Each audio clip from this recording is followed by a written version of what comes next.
Hey guys, welcome back to the channel. I'm Michelle and this is Geo and we are Mighty Dubia Feeders. Let me tell you a little bit about today. We're going to be talking about what? We're going to be talking about the comparison between the Dubia roach and the Discoid roach, which are the two of the most popular feeder insects for your reptiles and arachnids.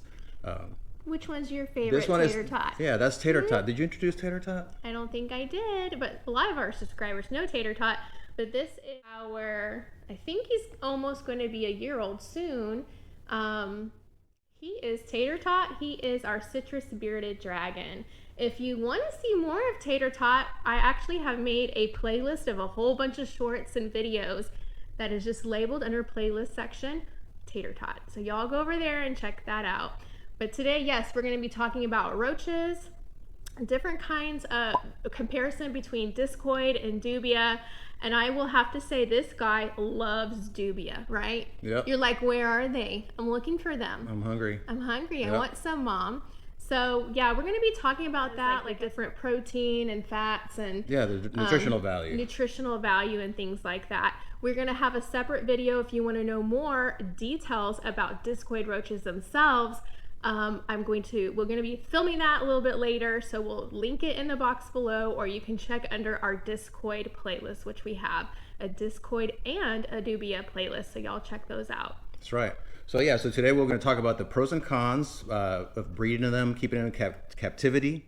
And like she mentioned, we're going to talk about their nutritional value, which one is the winner on each category, and then you can make your decision. There's very subtle differences between the two, but you know, this kind of will help you make that decision of which one you prefer. Again, neither one of these is a perfect feeder. There is no such thing as a perfect feeder. So you just kind of introduce a variety to your pet, to your reptile or any insectivore that you have. So let's get started. Wait a second, Gio. Before we get started, I don't want to forget to give these people our website. Yeah, absolutely. So we sell Dubia roaches. We are breeding Discoid, actually. So those are the things we're talking about today that you might be interested.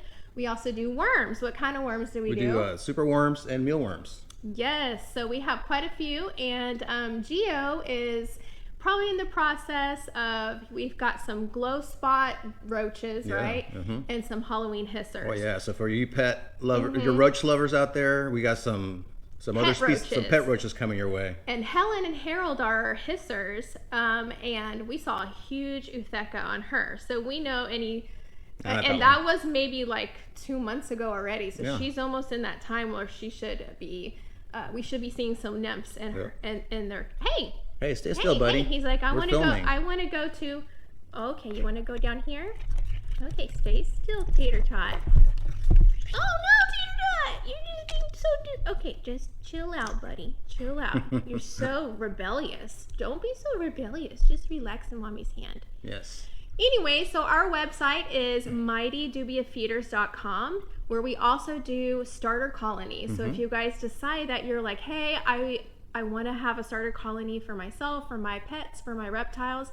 Some of our customers have like 5 reptiles. Yep. And so it makes more sense for them to go ahead and start a feeder colony. Definitely. So make sure y'all visit us over there. We're also on Instagram. You can follow us on our pet adventures, which is called GTM. It stands for Ginger, Tater Tot, and Moose.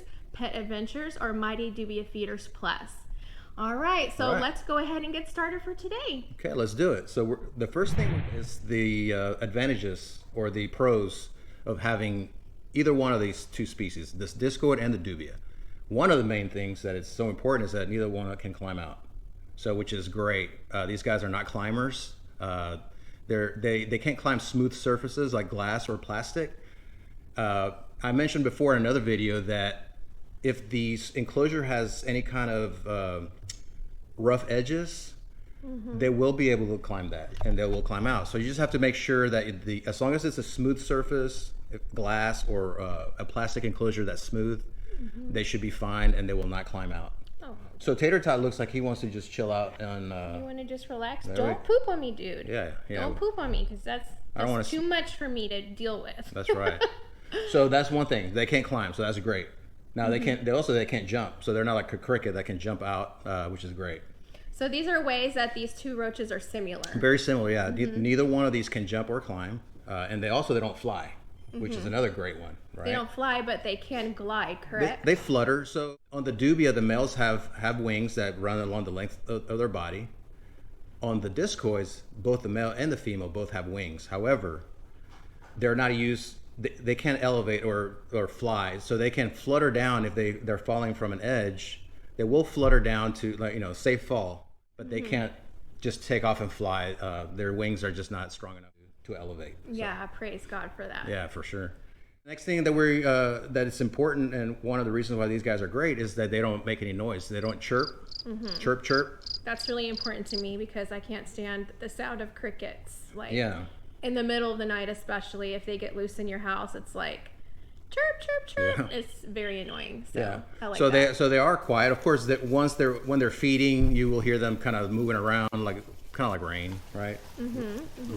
Soothing rain.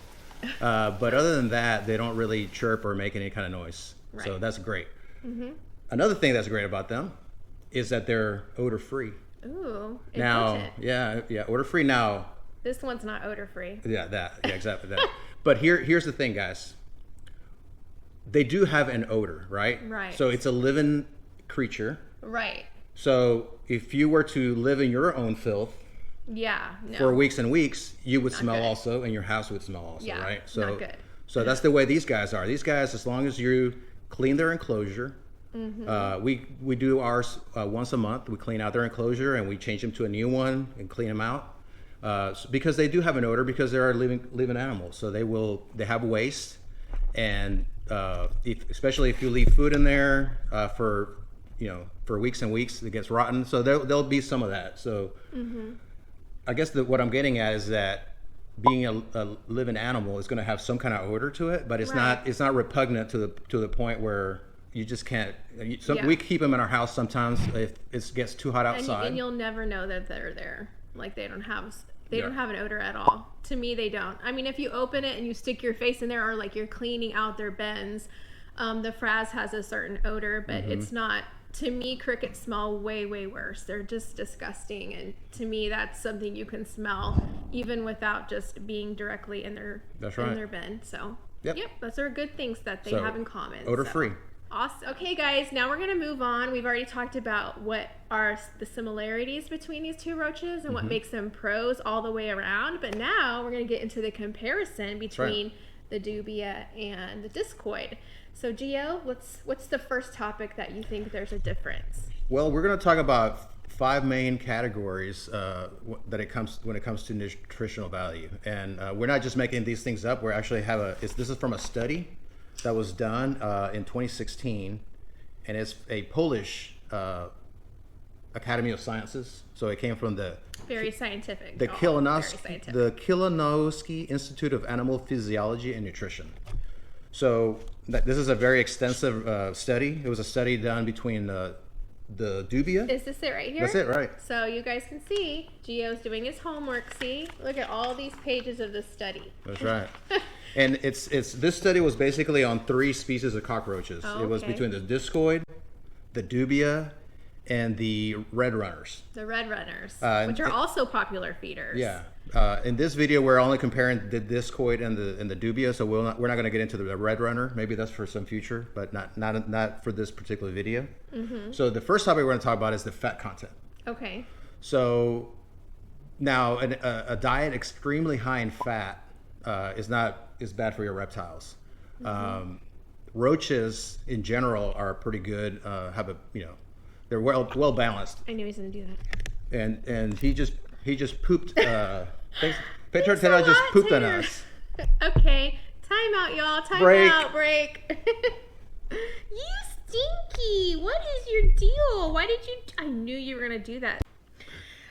Oh, okay, we're back, guys. After that little poop fiasco. And if y'all have a bearded dragon, you know you can't just ignore that. Like you have to take care of it. It is so powerful. So. Anyways, let's. Well, hang on. Did he? Oh. He didn't actually poop on us. No, he didn't poop on us. That's why I'm still. Yeah, he loves to take craps all over Miss Michelle and her shirt. So that's why I'm like, I'm gonna do a little setup here because I know my bearded dragon very well. Yeah, and that's good. His that's favorite time is to poop on me. Like seriously. That was a good call. That's a good call. I'm like, well, you know, when he starts wiggling their butts like that, I'm like, it's coming. He's up to something. But I was trying to give him the benefit of the doubt. But anyways. Where did we live off? I think we were talking about fat content, I think. Okay. So, so like I was saying, most, did you, wait, before we move on, can you introduce? Oh, yes, because I had him the other way, but since we've been, I don't know if you guys can see him here, maybe I will go on up close here, but this is Mr. Pinky, Mr. and Mrs. Pinky. I don't know what it is, but we call him Pinky, and that's because this spider is a pink-toed black tarantula. Yes. And we've got him from name drop. Oh, okay, no, it's Held the Scale. Held the Scale. Held the Scale. Woo! Held the Scale. So anyways, if you guys I'll try to, I don't know if they have a website. I found them, well, we got him from one of the shows. If y'all want to check that out, speaking of, we go to a lot of reptile shows and we got Pinky at, which one was it? It was the Reptilian Nation show, right? Right, yeah. So I think that was the latest one we put out, but we have like 3 or 4 reptile shows, and we try to do a really good job to get all the different kind of reptiles, not just snakes. So we try to hit everything, but we got Pinky there, and so from Held the Scale. So y'all can check it out. I believe in that that video, I have their information in the description box. If y'all are looking, they were excellent to work with. They're great, yeah. Very really knowledgeable. Yep. Yeah, and they're on Instagram if y'all want to look them up. Yep. All right, go ahead. So anyway, so the fat content. So like I was saying, for the most part, cockroaches are a pretty well balanced meal, and there are subtle differences when it comes to nutrition between these two, but there are some differences, and that's what we're going to talk about. We're going to talk about those 5. The first one being the fat content. Okay.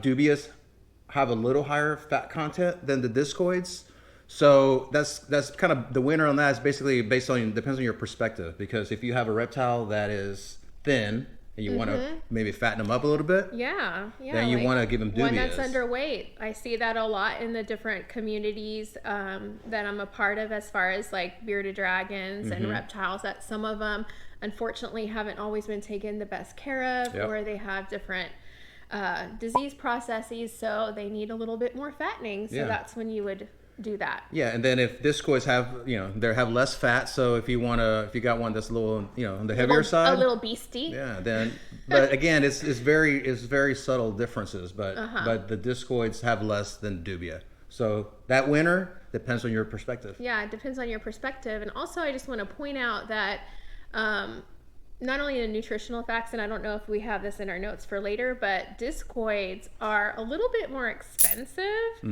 And also, I kind of would feel bad, like, if I don't live in Florida, taking them from the Floridians, because unfortunately, people in Florida cannot have dubia. That's right. They're illegal there. Right. So they're illegal there. So sometimes, they don't have the dubia option, and to treat, we were talking about nutrition, like their reptiles need nutrition. So we are breeding them, and we are hoping that some people from Florida will find our channel and subscribe and go ahead and order some of those for them. That's an option why we wanted to make sure that their reptiles had good nutritional roaches for over there in Florida. Yep. Okay, let's see who's going to win our next topic, which is moisture content. It's very important that your reptiles, amphibians, insectivores, chickens, whatever, it's very important that they are getting moisture from their bugs. So which is the better one? Yeah, so the moisture basically is just and it's this important aspect of the composition of a feeder insect, because it relates to digestibility, how well your animal is able to digest that insect. Even though the difference is minimal between the two, the discoids have a slight higher moisture content. So the winner is discoid. Oh, okay. That's interesting to know. Yeah. But the dubias are still not, it's not like a drastic difference, and the dubia is still super great and it has enough moisture for your reptiles. Yeah, definitely. Just between them, the discoid has a little bit more. This is based on that study that we referenced at the beginning of the video. Neither one of these are perfect, and that's kind of the whole point of this, that these are just minor differences. And but it's it's really good to know as a pet owner or reptile owner that if you do have access to both kinds, or you're going with one or the other, it's good to know that if you are, like, say in Florida and you're giving discoids, a little bit that this roach has a little bit more moisture in it, or so that you can keep that in mind when you're giving your animal, let's say, certain moisturous types of veggies and things like that, looking out for that. And also, if you have like a regular dubia, we know that it's great that they do have some moisture in there, but also that our reptiles also need their veggies even more, so they need to get the moisture from the different kinds of greens and veggies that they get. So that's also important too. Yeah, that's a great point. So the next topic we're going to talk about is the chitin content. Chitin. Okay, so I know what chitin is, but do you want to explain to them what that is? Well, chitin is a molecule and is the major component of an insect's exoskeleton. In this case, the dubia makes a better choice. They have a thinner exoskeleton, so less chitin, which means your reptile is less prone to impaction. Wow, yeah, that's important. So you can kind of see, one has a little bit over the other, but at the end, they're both great feeder insects. Yeah, both great. And so to me, all that really means is that the dubia is a little bit slightly more soft-bodied maybe than the discoid, but the discoid doesn't have so much chitin in it like one of our hissers, for example. Yeah, definitely. Our hissers, now, although you can feed the nymphs, possibly the nymphs, or even I've seen people feed, which, why would you do that? They're so cute. Those are pet roaches. Yeah. They're not, I could never feed off Helen and Harold to Tater Tot. But so, with those, even with an adult bearded dragon, I would really worry about impaction because they have so much chitin in them. So that's just something I wanted to bring up too. Yeah, that's a good point. Yeah. Okay, so point number 4 is protein. So let's talk about the differences with those two guys. Yeah, so the protein between the two, they're pretty much the same. However, what it comes down to is the essential amino acid index, the quality of that. The discoids, based on the study, the discoids have a higher essential amino acid index. Oh, wow. So the discoid is... This discoid is kind of winning. Kind of winning a little bit here, yeah. Oh no, dubia. Okay. What else is there to talk about? It's like so the last point as far as nutritional value is we're going to talk about the calcium to phosphorus ratio. Oh, okay. Yeah. Okay. So calcium is one of the most important nutrients for a reptile. It helps them the strong bones, right? Like people. Yeah. So based on this study, the calcium to phosphorus ratio for dubia was 1:22, which seems pretty high, but that's what the study says, 1:22, compared to the discoid that is 1:3. So that's the calcium to phosphorus ratio. It's a really actually big difference. It's a big difference. Basically, what that comes down to is basically that you still need to dust. That's the reason why we have to dust. So that even the discoid is not perfect. It's 1:3. So like you're dusting with the calcium to counteract. Right.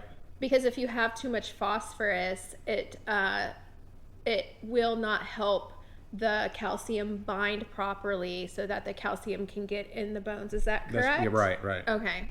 So either way, you can see that dusting your bugs with calcium is super important. Yeah, exactly. Yeah. So you need to make sure that you are dusting no matter what feeder insect. Every feeder is not perfect, like we've said over and over, that we are dusting them with calcium. That's right. So, and the reason why it to be dusted is because of the lack of, because of that ratio being kind of lopsided. And then I was going to just point out here of why is too much phosphorus bad for a bearded dragon. I'm just going to read this off real quick.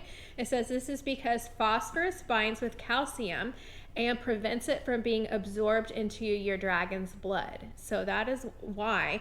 And since calcium is such a vital mineral for bearded dragon's survival, Right. long-term consumption of phosphorus-rich type of foods can be extremely harmful, and the reason is it can lead to the metabolic bone disease. Yeah, so that's why. And I think for the most part, most insects have a lousy calcium to phosphorus ratio to begin with. Yeah, right, exactly. They're not perfect. But also, I just want to stop in here because you mentioned D3, and I just want to say for all of you reptile lovers and bearded dragon owners and things like that, it's great to get your, like, I take Tater Tot quite often, several times a week, if it's not too raging hot in Texas, which right now it's almost over 100 every day. But if it's in the low 90s, about 70, high 70s to low 90s, I'll take them outside for a good 5 to 15 minutes. I'll even give him a little soaking bath out there, and he comes alive, like in the sun. He loves it. People have known, just for people studies, if you go outside and you're in the sun and you're walking in the sun and you're getting all of those sun rays, it's natural vitamin D3. That's right. So it's really, really good for humans, and it's really great for reptiles. So definitely. that also helps, to get them a healthy way of doing things naturally for your bearded dragon. That's right. All right. Was there anything else? I think that's all on nutritional value. We're going to move on to another topic now. Okay, let's move on to another topic, Gio. Okay, so something else to consider. We're getting ready to wrap up this comparison video, but something that you want to say is about allergies, right? Yeah. So, there's some people that are extremely allergic to Dubia roaches. So in discoids, there's just not as much proof, and that might has to do something with the fact that not as many people have discoid as Right. Yeah. Dubias are just more common. So yeah, if not as many people have them, then it's harder to calculate. Yeah. If that is really the case. But we do recommend anytime you are handling them or cleaning out all the frass. Some people are allergic to the frass, which is their poop.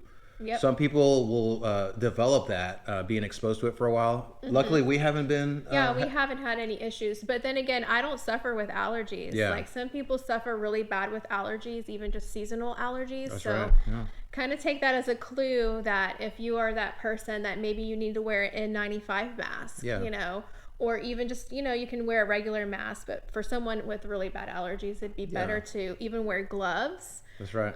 We like to wear gloves when we're cleaning out the bins, just because we don't like roaches touching us, we're still kind of freaked out. I've gotten a little bit better and used to it. And actually I was holding an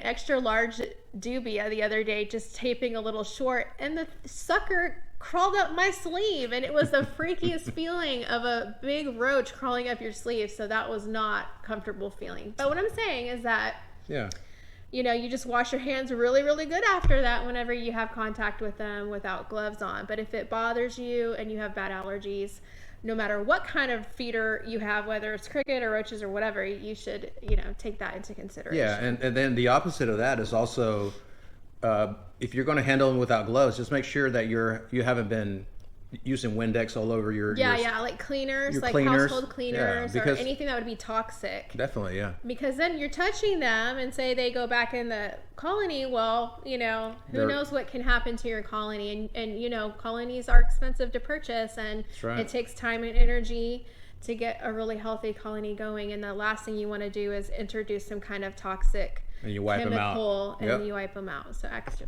absolutely. So anything else? I think that's it about when it comes to their allergies. I think that just use common sense, basically. Yeah. So the next topic we're going to talk about is legality. Okay, when it comes to which one is the most legal to have, and it's really interesting to see, even not only in the U.S. but other countries, how they have specific rules about the different kinds of feeder roaches that reptile owners can have. Yeah. So for example, dubia are illegal in Florida, and they're also illegal in Canada. Right. So you don't want to be caught shipping those or purchasing them. You don't want to fine I don't really know what the penalty is, but I'm sure there's some kind of fine. I'm sure there's some kind of penalty. And it's just not worth it. They take it very seriously. And which is kind of weird that dubias are illegal in Florida because their climate is pretty much the same. Would you say they're more tropical of a environment than Texas? Because I feel like, I don't know. Well, Texas is definitely more humid and hotter. Maybe they would survive better in there. Florida, yeah. And I think also Hawaii, they're not allowed there, right? Yeah. I mean, I think Hawaii is. Those are the two states. I think pretty much you can't really bring anything into Hawaii. But in we know Florida for sure, and in Canada, because we have a subscriber, and we have a few that are in Canada, and discoids are okay for you guys to have, from my understanding. Right. And dubia are not, although we do have a subscriber that lives on a reservation, and I guess they allow them on the reservation to have dubia for whatever reason. Yeah, that's interesting. So, yeah, that is interesting. And she was telling me how expensive. I think she paid over $40-something for like 20 small dubia. That's pretty high. It's pretty expensive over there. So yeah. But yeah, that's pretty much the legality. So of course, when you're taking that into consideration, then that pops up also the price. I think we mentioned that earlier, that when something is more legal, like the dubia, more readily available, more breeders breeding that, more easy to get your hands on some dubia, the prices are going to be a little bit more reasonable than when you are trying to purchase, because it's also a supply and demand. So just think about that. Like if there's a high demand for discoids, then the people who sell them are going to charge a little bit more. That's right. And also they're not as easily readily accessible, right, to get your hands on to the first place. So people like us will have to find good other breeders that we can buy a colony or two from and get going, and that's going to cost us way more money than it would be for the dubias to get going. And so and there's not a whole bunch out there, and so that drives up the price a little bit more than dubia. So that might be something you want to consider if you're not living in Florida, where you have options in the other states. Okay, I can afford the dubia. The discoids might be a little above your price range. Yeah. So it just depends on all these different factors. That's a good point. Yep. All right, guys, I think that we have covered a pretty good amount of information for you to kind of decide, hey, I live where both are legal, and I was just trying to see what is the best roach for my pet and my reptile or whatever. Maybe mix it up a little bit, right? Yeah, I mean, it can't hurt to have both. They're both excellent feeders. And I do want to remind you that as far as reptiles go, that they need a variety, you guys. They need a variety of different kind of feeders. And so I'm talking about mealworms, superworms, black soldier flies, larvae, and dubia and discoids. So if you want to get a good variety in your pet, they are going to be so happy. They're going to be so healthy. And those are the things that really, really matter, is a variety as well as the greens factor. You want to make sure they have salad every day. That's right. So we hope you enjoyed this. Make sure you like and subscribe this video if you did. It really helps us boost us up in the algorithm. It tells YouTube that you guys enjoyed our videos, and it shows it to more reptile lovers. That's right, yeah. And make sure you check us out on all our social medias. We are also on Facebook, Mighty Dubia Feeders, Instagram, Mighty Dubia Feeders Plus, and GTM Pet Adventures. And if you're subscribed here, you'll get to see make sure you turn on our notifications so you get to see whenever we put a new video up. We really love you guys. We're so happy that you've joined us. We hope this is beneficial to you. If you'd like to buy some roaches for us and support our small family-owned business, it really means so much to us. You can visit us at mightydubiafeeders.com. All right, you guys. We'll see you guys in the next video. See you guys. Bye Have a good today. one. Bye-bye.